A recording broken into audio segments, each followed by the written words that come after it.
Welcome to the Spooky Tales podcast presented by me, John. And me, Louise.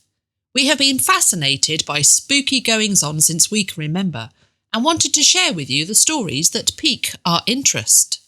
Shout-outs to Spooky Holden and Sandra, Wendy from Australia, Darren from North Carolina, and wonderful Victoria for all her lovely comments. Today's story is of passion, murder, infamy, hauntings, manipulation, and an unexpected twist. It's the spooky tale of the ghost's revenge.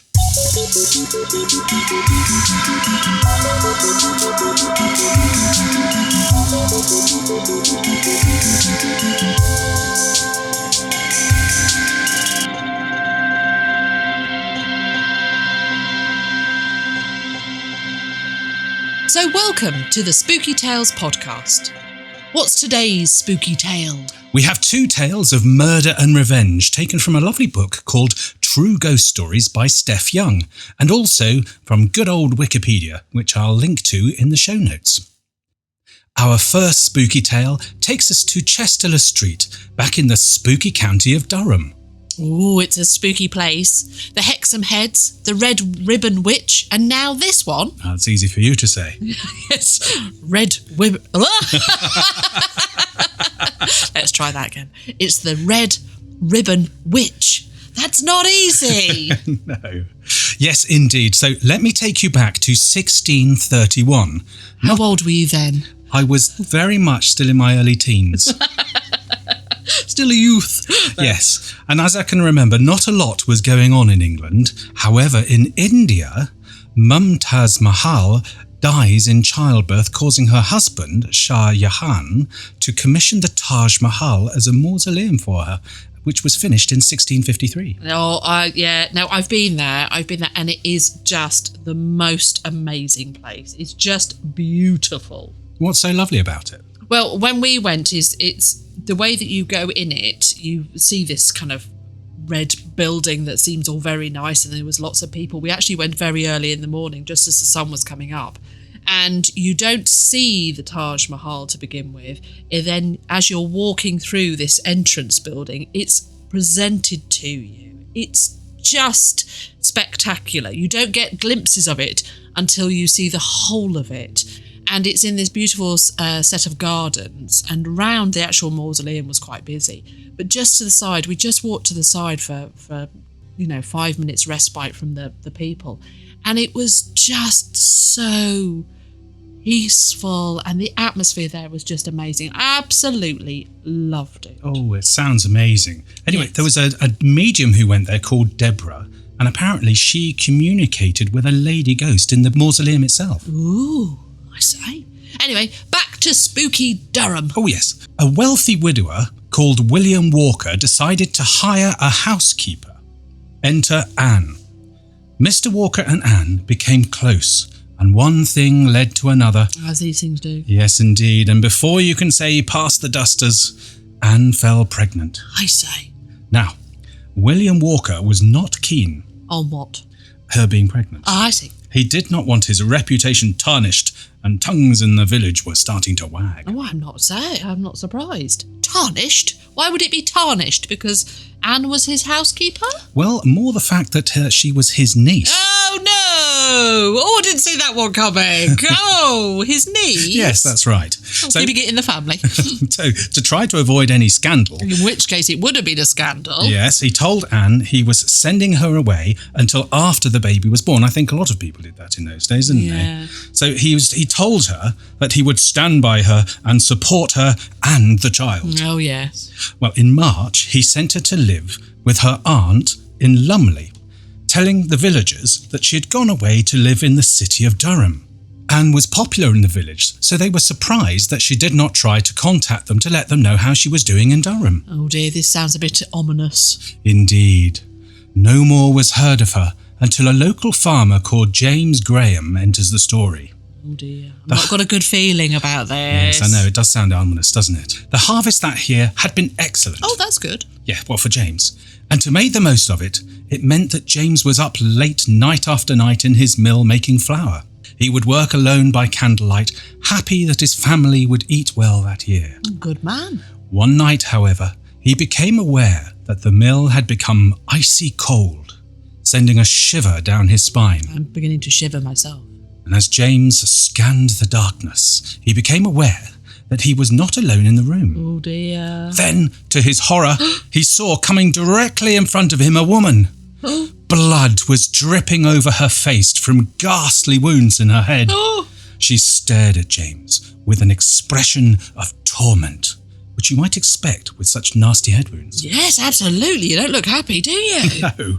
To quote an account written by Robert Surtees in 1816... Bob, as I like to call him. Yeah, Bob Surtees, I think was his known moniker. No, you wouldn't call him Bobby, would you? Bobby Surtees? No, it's not Bob. Bobby. Definitely Bob. Yeah. Bob. So the miller... The Bobster. That's right. So to quote from an account by the Bobster Surtees in 1816, the miller, being much affrighted, began to bless himself and at last asked her what she wanted. Oh, finally asking her what she wanted. Anyway, I'm surprised you didn't scarp her Scooby-Doo styly. Did she answer? Did she say anything? Well, before I say, it's worth noting that our son's just told us that there is a new Scooby-Doo movie coming out next year, in 2020. And exactly, he was actually told us this just after I had said Scooby-Doo. Yes, he actually came and interrupted us. to tell us about the Scooby-Doo movie, and he didn't hear this, so that was quite a coincidence. Indeed it was. So did she answer? Well, yes. She said, and I quote loosely here, "I am the spirit of Anne Walker. I have been murdered. I lived with your neighbour William Walker. Being got with child by him, he promised to send me to a private place where I should be well looked to. Then I should come again to his house. But I was betrayed by him. I was told to go with Mark Sharp, a collier, who upon a moor slew me with a pick and threw my body into a coal pit." She's quite chatty, isn't she? She is. "Walker paid him. He couldn't get the blood off his shoes and clothes, so he hid them as well." Oh, so he went back naked. He must have done, mustn't he? Yeah. "If you do not tell about this crime, I will haunt you forever." She didn't actually do that last week, did she? God, it's true. I'm not quite sure she went forever. Well, actually, she was quite chatty, wasn't she? I mean, she had a lot to say. Indeed, and by the way that she was looking at him, James believed her. Did she do that thing with her fingers where she did from my eyes to your eyes? From my eyes to your eyes. Which I kind of is a universal symbol for kind of, I'm telling you this. Neither of the accounts that I've read have said that. However, I reckon she did. I will haunt you forever. That's right. Oh, it's nasty though. It was. So her uncle, who was the father of their child, who got her with child, paid a local coal miner to do her in. Yeah. She then haunted James the miller to go and tell the authorities. Why didn't she go and haunt the other chaps? Well, this exactly. Yeah, that's What did she say turned over in the middle of the night? There go morning. Yeah, so this poor old James Miller person. Yeah, he was working hard for the benefit of his family. Yeah. Night after night. I know, picking on him. Rum deal. Yeah, but that's not all. One source, an account of the story in Arthur J. Hayward's Lives of the Most Remarkable Criminals, written in 1735. Sounds riveting. Yeah, well, yes. I didn't read all of it. No. Arthur says, and I quote, "Her old master Walker and one Mark Sharp, with whom he was extraordinarily intimate," which sounds a bit doesn't it, "came to her aunt's house and took the said Anne Walker away." Extraordinarily intimate. That's a good phrase, isn't it? I might use that in future. What a thing to say, eh? So 2 things here. 1, how helpful was she detailing the how and the who? I do like that. She'd obviously had some time to think about it. Yes. As she'd been murdered. And why did she go to the miller? Yeah, exactly. Anyway, she picked on him, threatening him with the haunting if he didn't comply. I do think that's harsh, I know. actually. That's exactly what I thought. There's why go to the miller? Yeah. Anyway, what did James do? Well, after she disappeared, he was in shock. The awful appearance with the head wounds and the blood, and all the blood, oodles of it, so much blood, and the terrible anger in her voice. He must have hallucinated the whole thing in some form of overtired waking nightmare. Once he got back to the farmhouse and into bed, he struggled to get to sleep. Eventually, he did drift off and awoke next morning feeling better. It must have been a nightmare of sorts. It was beyond ludicrous that a ghost was going to haunt him if he didn't tell the authorities that the respected Mr. William Walker was a murderer. He decided to pull himself together and did the decent British thing and told no one, not even his dog. Oh, well, if he's not even going to tell his dog, it must be serious. So did that approach work? Was it just a nightmare? It appeared it must have been an exhaustion-based nightmare, as for the next night she did not appear. However, the feeling did not leave him. His wife noticed that he had become quiet and subdued. I notice when you become quiet and subdued, don't I? Yes, that's normally because I've had some sort of nightmarish vision in the mill when I'm grinding corn. It's not normally. Anyway, his wife noticed that he'd become quiet and subdued, and when she asked him what was wrong, he simply shrugged and said that he didn't know what she meant. Oh my God, it is you and I. This is you and I in 1600s. What do you mean? Nothing's wrong. Oh my Lord. Perhaps it was both of us in a past life then. Yeah. Yes, he felt no quieter than normal. Yes, it is literally you and I having this conversation. God, this is like kind of relationship counselling for us from the past. Yes. A few nights later, after another hard but rewarding day's work, he was fast asleep in bed with his wife. He suddenly became aware that the air around him was ice cold. Ooh. Then, as he became more awake, he felt his blanket rise from his body. Oh, dearie me. He girded his loins and opened his eyes. Oh, how do you gird your loins? I don't know what that means. I got that phrase from you. Oh, sorry. I think I've just quoted it. Honestly, I don't know what it means. I guess it's kind of... Yes, it's sort of grabbing your underpants and... pulling them up sharpishly. Yes. Yes, so what did he say?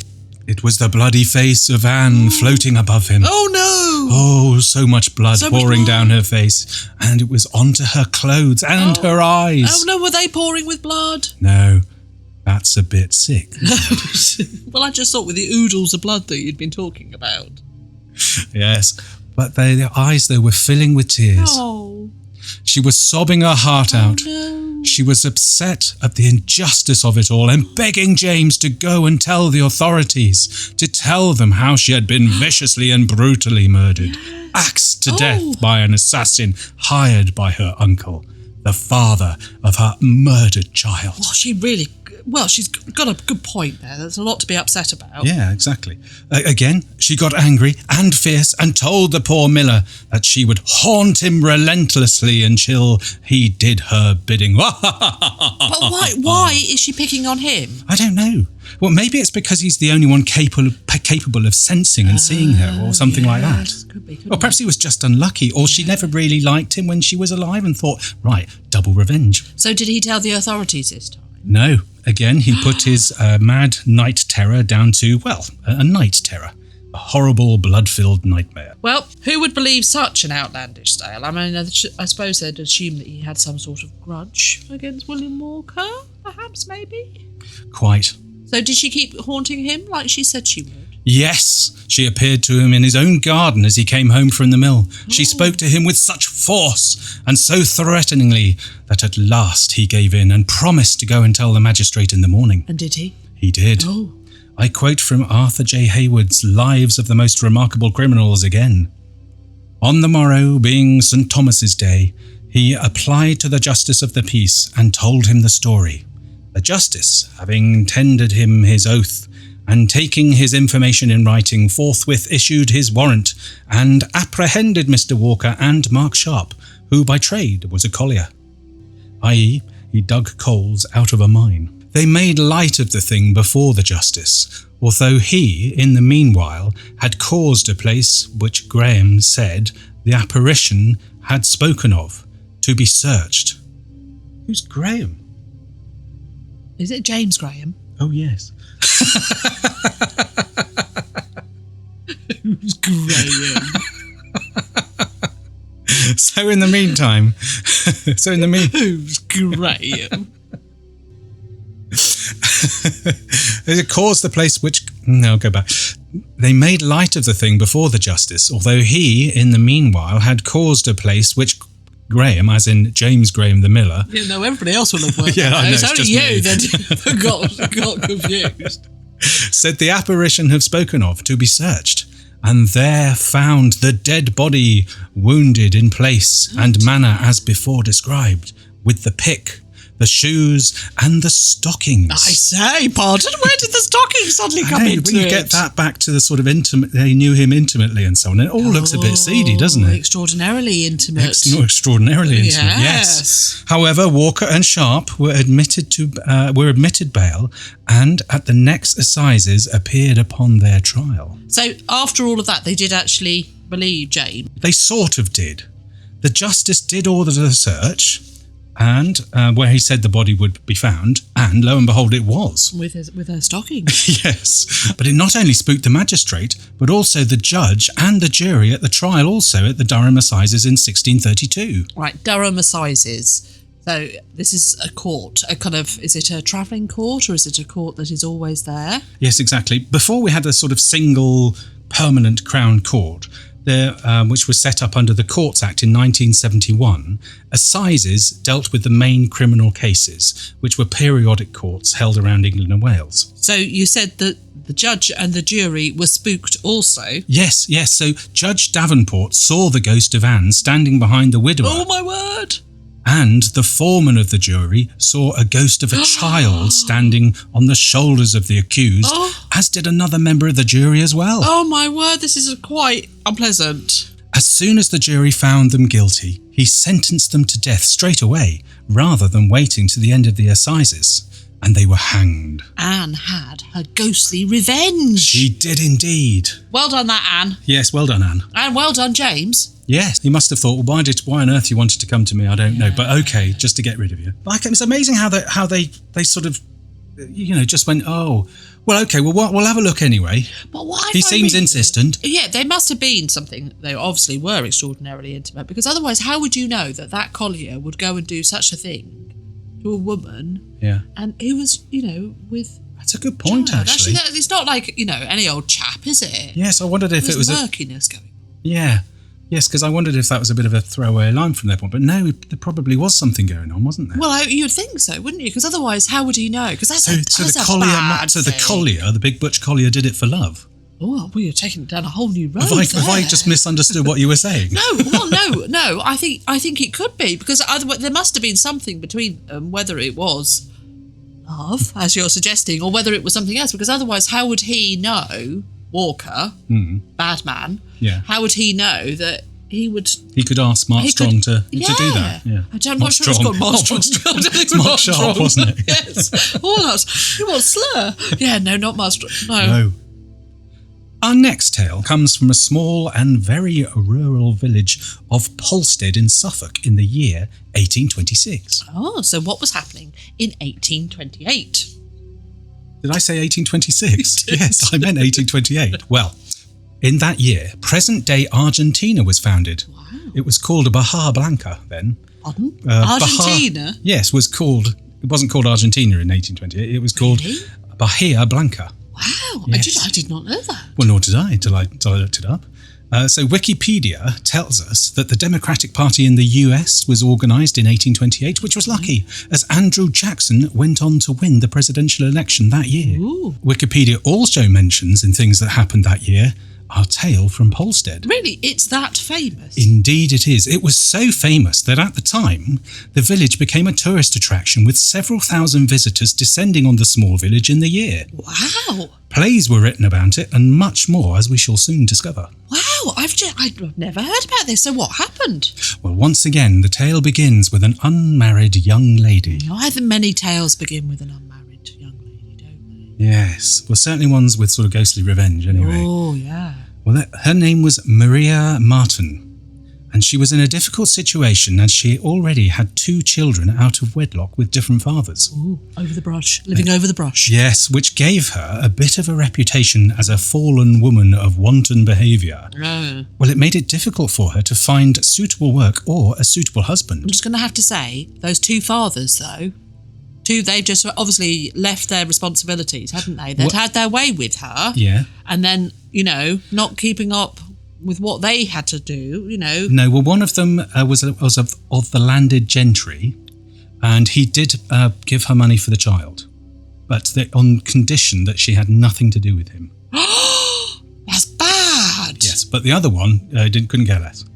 What, both of them? Yeah. Bad men. Yeah, but the landed gentry person probably thought he was doing the right thing by giving her money, just, keep away. He shouldn't have been having his way with her. No.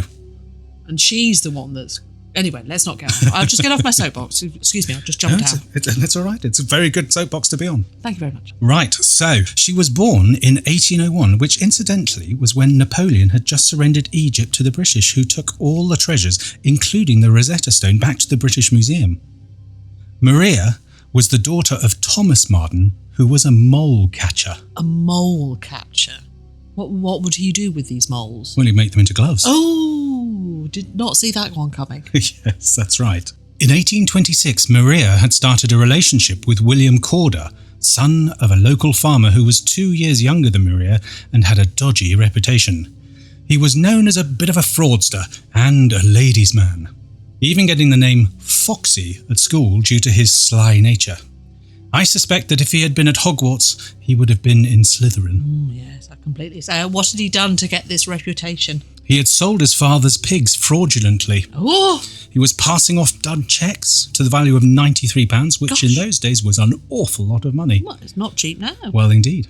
And having a known criminal steal a pig from a neighbouring village. There's kind of a lot of pig crime. Yes, well, the thief was called... Well, it was in sort of Pigsville, isn't it? Yes. Oh, yes, at Suffolk. Yes. The thief was called Samuel Beauty Smith, aided and abetted by the prostitute called Hannah Fandango. Foxy, Beauty and Fandango stealing pigs. That sounds like a book title. That is magnificent. Foxy, Beauty and Fandango steal pigs. You're right, we should write that. We should write that. I love the name Fandango. It's brilliant, isn't it? Yeah. Yes. After the pig stealing debacle with Beauty and Fandango, Foxy... Let's just pause and just have a little moment for the appreciation of that. I'll say it once more. After the pig stealing debacle with Beauty and Fandango, Foxy had been sent to London in disgrace to join the Navy. And you see, in those days, going to sea, as Dr. Johnson famously put it, was akin to going to prison with the added danger of drowning. That's a good one. However, he failed the entry test due to poor eyesight. And so I would have done as well. So what terrible eyes. Yeah, me too, I expect. He didn't fancy returning home, so he got stuck into some petty crime in London. He wasn't too good at this and returned back to Polstead with his foxy tail between his legs. That year was a harsh winter, and his father and 2 brothers succumbed to tuberculosis. The father died, and the 2 brothers were permanently disabled, leaving young Foxy as the main man at the farm. It was at this time that he started secretly seeing Maria Martin. One of the places they used for their liaisons was the Red Barn. I wonder if it was called the Red Barn because it was red. It was, yes, it had a red roof. Oh, okay.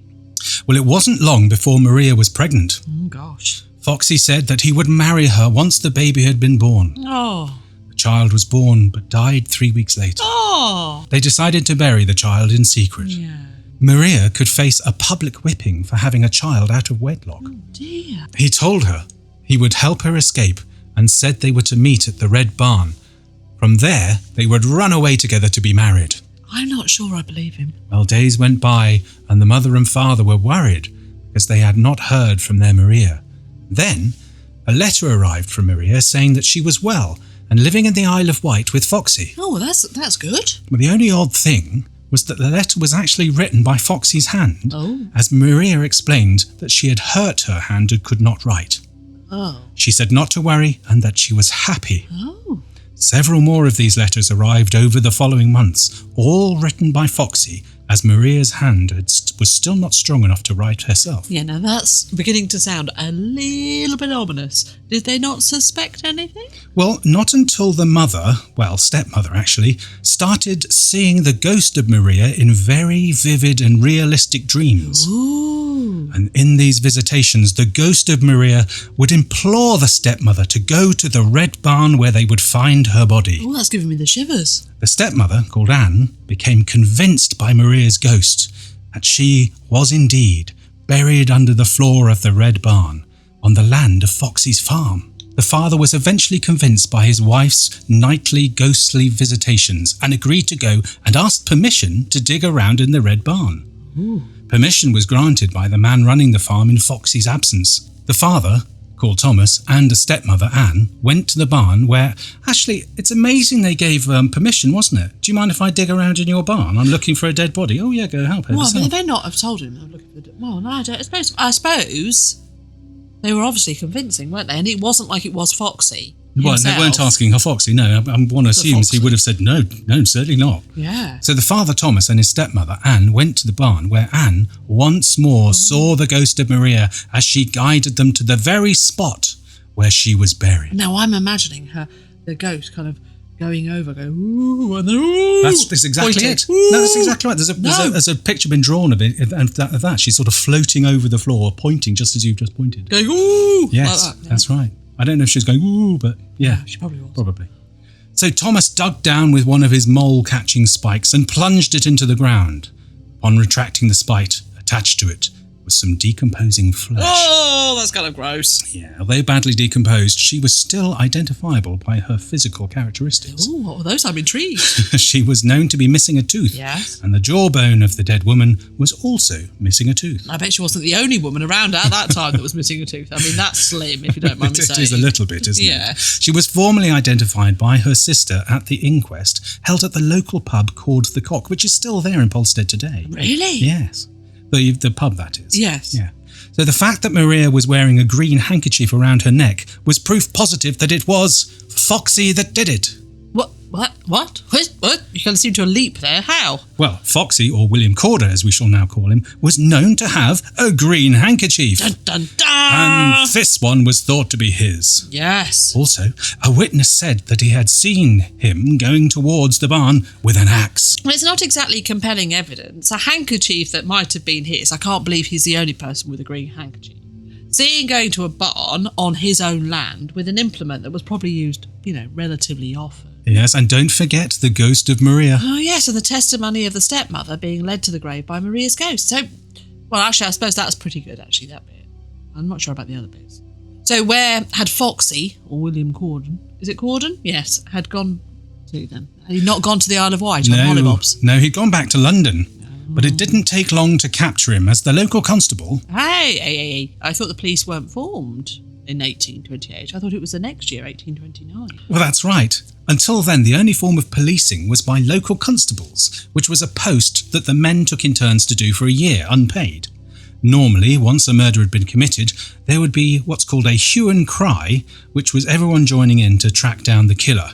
The hue and cry was abolished the year before in 1827. A hue and cry was an actual thing? Yeah. Oh, I didn't know that. It was, that's what it was. People, that was everyone gathering together, village gathering together to look for the murderer. Oh, so now we have the phrase a hue and cry, meaning a big kerfuffle, and it comes from that? Well, who knew? Oh, I see. So Foxy wasn't difficult to track down in London? Did somebody just give the constable his address? Well, actually, yes, they did. Cheers, mate. Yeah, a so-called friend gave the constable the address. Oh, can we do air quotes? So-called friend. Yes, that's right.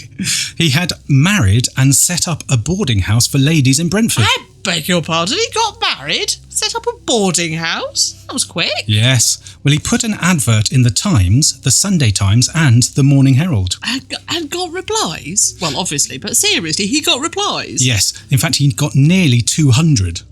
Really? One assumes he didn't write single axe murderer looking for new prey.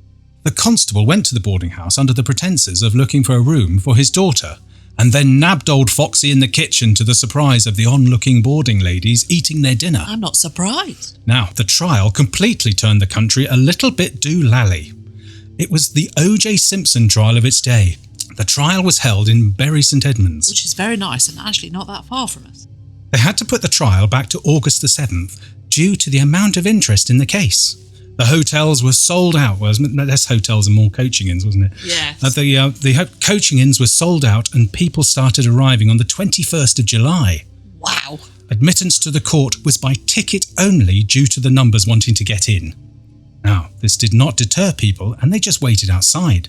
So much so that the judge and the barrister had to push their way through the crowds bodily to get through to the courts. So did the stepmother testify about seeing the ghost and how it led them to where Maria was buried? Yes, star witness. The jury took just 35 minutes to return a guilty verdict.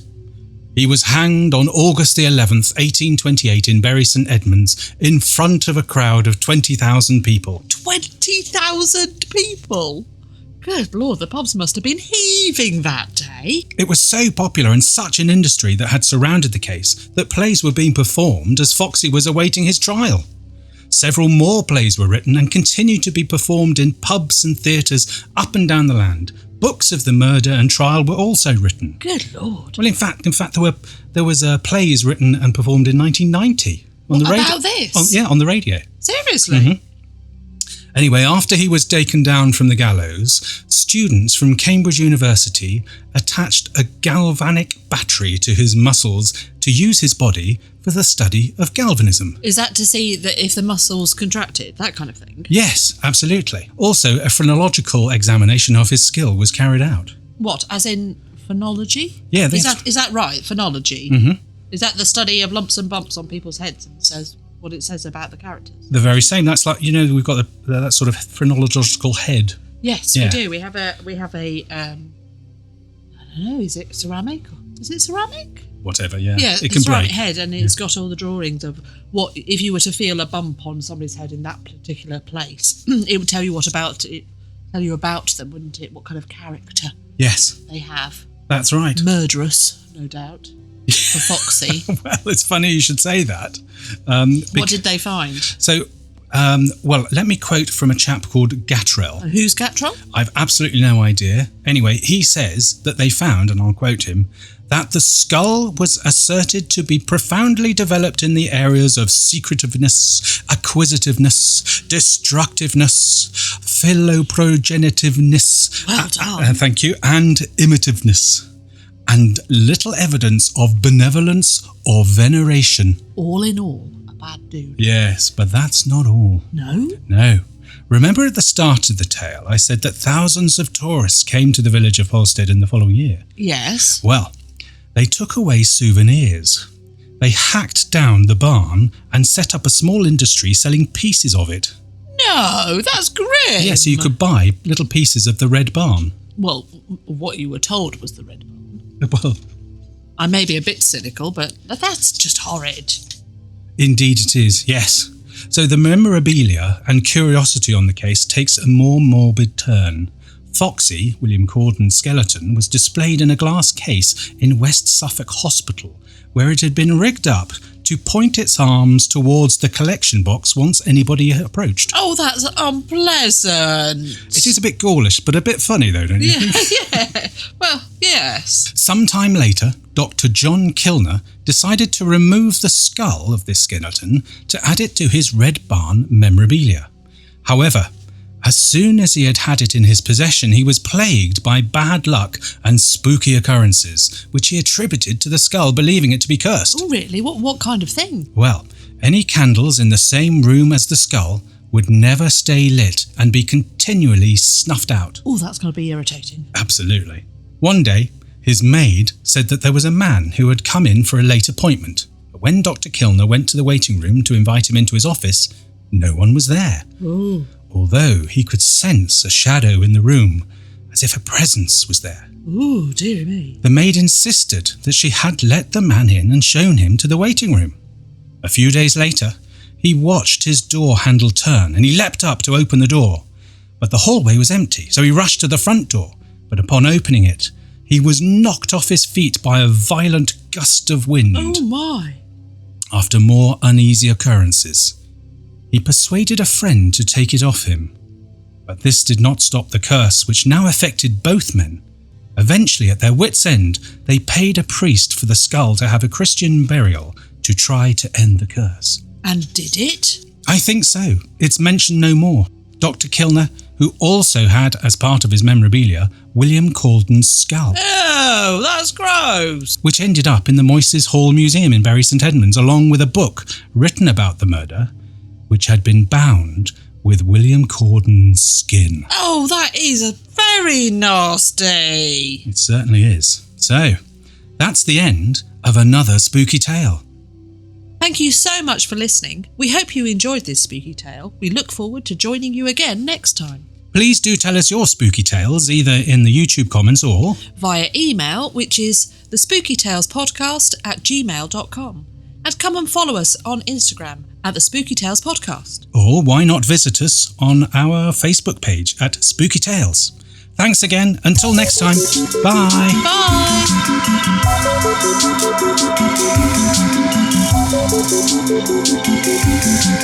Bye.